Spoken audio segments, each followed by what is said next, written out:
সাম্বার মশলা বানিয়েছি আর সাম্বার করব না, তা কি হয়? টাটকা টাটকা মশলা দিয়ে আজ তাই রাঁধলাম সাম্বার। প্রেসার কুকারে করব, তাই প্রেসার কুকার গরম করে তাতে 2 টেবিল চামচ সর্ষের তেল দিয়ে দিলাম। সাউথ ইন্ডিয়ান এই ডিশটা আমার অপূর্ব লাগে খেতে। তেল গরম হয়ে এলে এবার ফোড়নে দেব কারি পাতা আর মেথি। আমি শুকনো কারি পাতা ইউজ করেছি। হাফ চা চামচ মেথি আর হাফ চা চামচ কালো সর্ষে দিয়েছি। ফোড়ন থেকে সুন্দর একটা গন্ধ বেরোলে প্রথমে পেঁয়াজ দিয়ে দেব প্রেসার কুকারে। ছোট ছোট পেঁয়াজ দিলে ভালো হয়, কিন্তু আমার কাছে যেহেতু নেই, তাই বড় পেঁয়াজকে 4 টুকরো করে প্রেসার কুকারে দিয়েছি।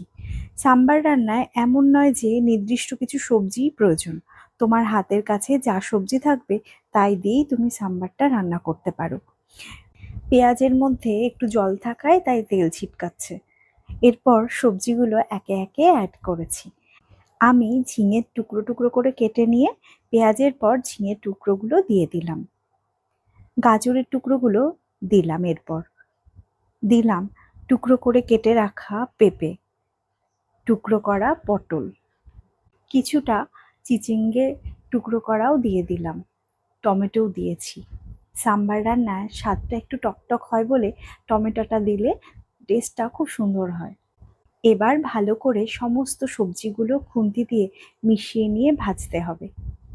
এতে এবার দেব স্বাদমতো লবণ আর হলুদ। গ্যাস ওভেনের ফ্লেম অবশ্যই মিডিয়ামে রেখে সবজিগুলোকে ভাজতে হবে, না হলে পুড়ে যেতে পারে। আর পোড়া সবজি দিয়ে কখনো কোনো সবজি ভালো হয় না, তাই সবসময় এটা মাথায় রাখতে হবে সবজিগুলো যেন পুড়ে না যায়। কিছুক্ষণ সবজিগুলো ভেজে ঘরের তৈরি সাম্বার মশলা দিয়ে দিলাম 1.5 চামচ মতো। ঘরে কিভাবে সাম্বার মশলা তৈরি করেছি তার ভিডিও আমি আপলোড করেছি, তোমরা পারলে দেখে নিতে পারো। রান্নাঘরে উপকরণ সবই থাকে মোটামুটি, সব গুছিয়ে নিলেই খুব তাড়াতাড়ি সাম্বার মশলা ঘরেতেই তৈরি করা যায়। এবার আগে থেকে সেদ্ধ করে রাখা রাঙা আলু আর আলু দিয়ে আবারও ভালো করে মিশিয়ে নিয়েছি। আর দিয়েছি ভেজানো অড়হরের ডাল। সমস্ত সবজির মধ্যে দিয়ে তারপরে খুব ভালো করে মিশিয়ে নিতে হবে। অড়হরের ডাল আমি আধ ঘন্টা মতো জলে ভিজিয়ে রেখেছিলাম। ব্যাস, সবজি এবং ডাল সবকিছু ভালো করে মেশানো হয়ে গেছে। এবার প্রেসার কুকারে ঢাকনা বন্ধ করে লো ফ্লেমে 1টা কিংবা 2টো সিটি দিতে হবে। 2টো সিটি দেওয়াই ভালো, তাহলে ডালটা খুব সুন্দরভাবে গলে যাবে। এবার গ্যাস ওভেন বন্ধ করে রেখে প্রেসার কুকারের প্রেসার রিলিজ হওয়া পর্যন্ত অপেক্ষা করতে হবে।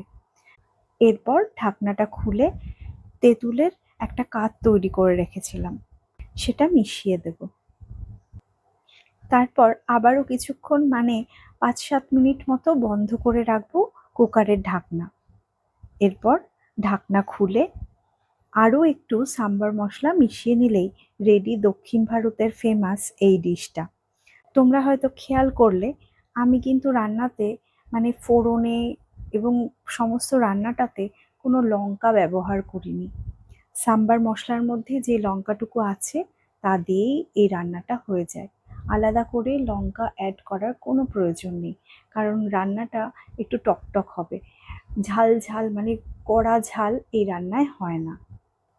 সমস্ত টিপস দিয়ে সাম্বার রেসিপিটা তোমাদের সাথে শেয়ার করলাম। কেমন লাগলো ভিডিওটা অবশ্যই জানিও। কেমন? আজ তবে আসলাম, আবার দেখা হচ্ছে অন্য কোনো আরেকটা রেসিপির ভিডিও নিয়ে। নমস্কার।